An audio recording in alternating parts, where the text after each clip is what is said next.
എല്ലാവർക്കും നമസ്കാരം. Mister and Mrs chef ചാനലിലേക്ക് വീണ്ടും സ്വാഗതം. നമ്മളിത് കുറച്ച് നാളുകൾക്ക് ശേഷം വീണ്ടും ഒരു അടിപൊളി റെസിപ്പി ആയിട്ടാണ് വന്നിരിക്കുന്നത്.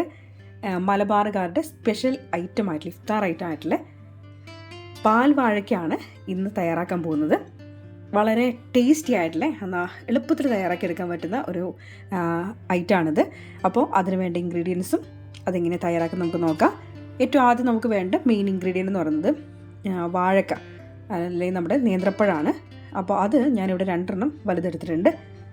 പിന്നെ നമുക്കിതിലേക്ക് വേണ്ടത് ചവ്വരി അല്ലെങ്കിൽ നമ്മൾ സാഗോ റൈസ് എന്ന് പറയുന്ന അല്ലെങ്കിൽ സാബുദാന റൈസ് എന്നൊക്കെ പറയുന്ന ചവ്വരിയാണ് വേണ്ടത്. അത് ഒരു 1/2 ഗ്ലാസ്സാണ് എടുത്തിട്ടുള്ളത്.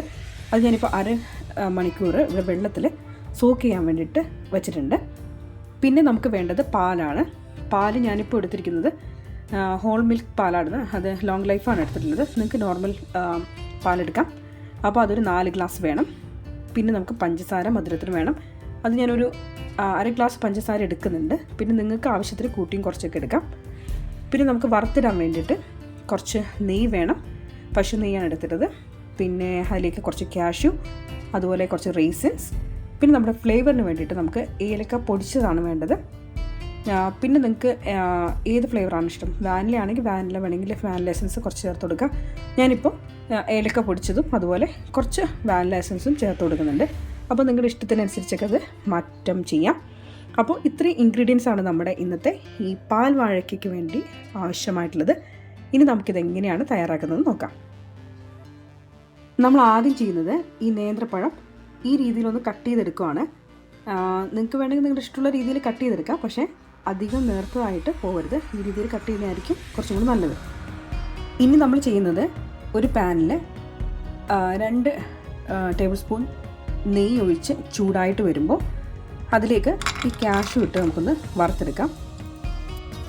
കാഷ്യൂ ഒന്ന് പകുതി മൂത്ത് വരുമ്പം നമുക്കിനി ഈ നെയ്യിലേക്ക് റേസിൻസ് ഇട്ടിട്ടൊന്ന് മൂപ്പിച്ചെടുക്കാം.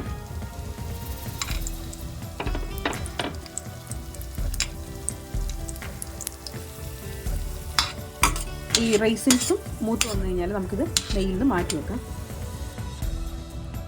ഇനി നമുക്ക് അതേ നെയ്യിലേക്ക് തന്നെ നമ്മൾ കട്ട് ചെയ്ത് വെച്ചിരിക്കുന്ന ഈ നേന്ത്രപ്പഴം ഇട്ട് കൊടുക്കാം.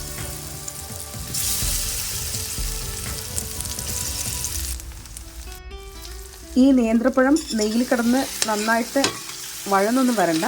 ജസ്റ്റ് നമുക്ക് നെയ്യിലൊന്ന് ഇളക്കിയെടുത്താൽ മതി.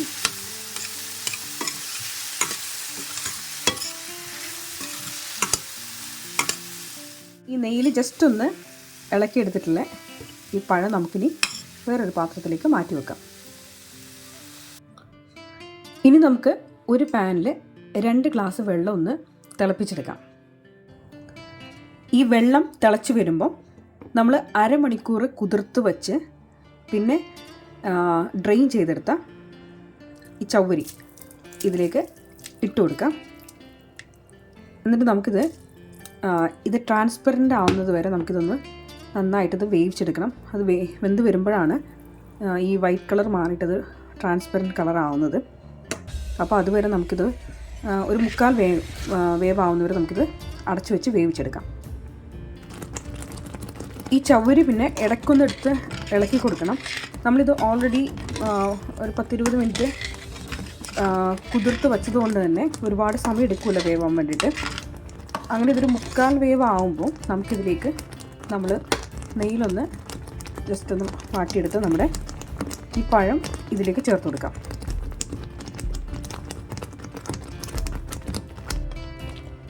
ഞാനിത് കുറച്ചും കൂടി സ്പേഷ്യസ് ആയിട്ടുള്ളൊരു പാത്രത്തിലേക്ക് മാറ്റിയിട്ടുണ്ട്.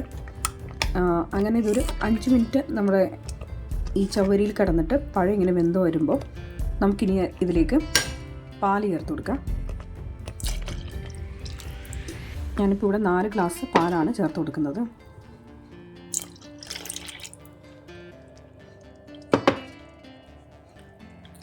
അങ്ങനെ പാല് ചേർത്തതിന് ശേഷം നമുക്കിതൊന്ന് ഇളക്കി കൊടുക്കാം. അങ്ങനെ ഈ പഴം പാലിൽ കിടന്ന് നന്നായിട്ട് വെന്ത് വരാനും അതുപോലെ പാല് നന്നായിട്ടൊന്ന് തിളച്ച് വരാനൊക്കെ ആയിട്ട് നമുക്ക് ഒരു 10 മിനിറ്റ് ഇടയ്ക്ക് ഇളക്കി കൊടുത്ത് ഇതൊന്ന് ഈ പാലിൽ വേവിച്ചെടുക്കാം. ഇനി നമുക്കിതിലേക്ക് മധുരത്തിന് ആവശ്യമായിട്ടുള്ള പഞ്ചസാര ചേർത്ത് കൊടുക്കാം. അതിൻ്റെ കൂടെ തന്നെ നമ്മൾ ചതച്ച് വെച്ചിരിക്കുന്ന ഏലക്ക കൂടി ഇതിലേക്ക് ചേർത്ത് കൊടുക്കാം. അതിനുശേഷം നമുക്കിതെല്ലാം കൂടിയിട്ട് നന്നായിട്ടൊന്ന് മിക്സ് ചെയ്തെടുക്കാം.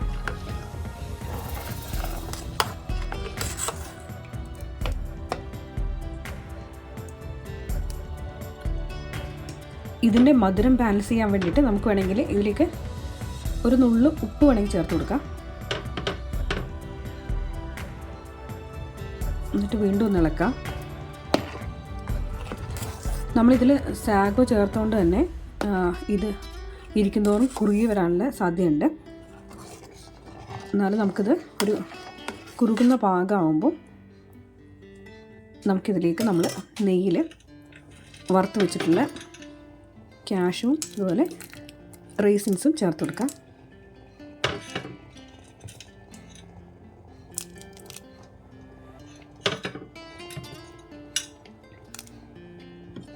അത് കൂടി ചേർത്തിട്ട് നമുക്കൊന്നും കൂടി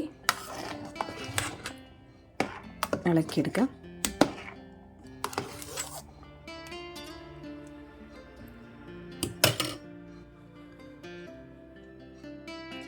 അവസാനമായിട്ട് നമുക്ക് ഇതിലേക്ക് 1-2 ഡ്രോപ്സ് വാനില എസൻസ് കൂടി ചേർത്തിട്ട് നമുക്കിതൊന്നും കൂടി ഒന്ന് ഇളക്കി തീ ഓഫാക്കി വെക്കാം.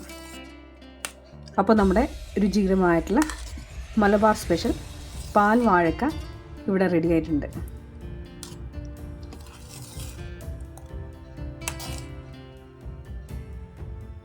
അപ്പോൾ നമ്മുടെ ഇന്നത്തെ അടിപൊളി പാൽ വാഴക്ക നിങ്ങൾക്ക് ഇഷ്ടമായെന്ന് കരുതുന്നു. എല്ലാവരും ഒന്ന് ട്രൈ ചെയ്ത് നോക്കുക. അപ്പോൾ പുതിയ പുതിയ വിഭവങ്ങളൊക്കെ ആയിട്ട് നമുക്ക് വീണ്ടും കാണാം. അതുവരെ ടേക്ക് കെയർ.